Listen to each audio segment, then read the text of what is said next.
अक़वाम मुत्तहिदा के वफ़द ने सियालकोट के इलाके डस्का में सैलाब मुतासरा इलाकों का दौरा किया। वफ़द ने मुतासरीन को राशन, तैयार खुराक और पानी मुहैया किया।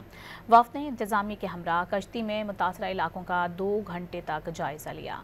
डॉक्टर मोहम्मद अहमद का कहना था कि अक़वाम मुत्तहिदा मुश्किल की इस घड़ी में पाकिस्तानी अवाम के साथ है।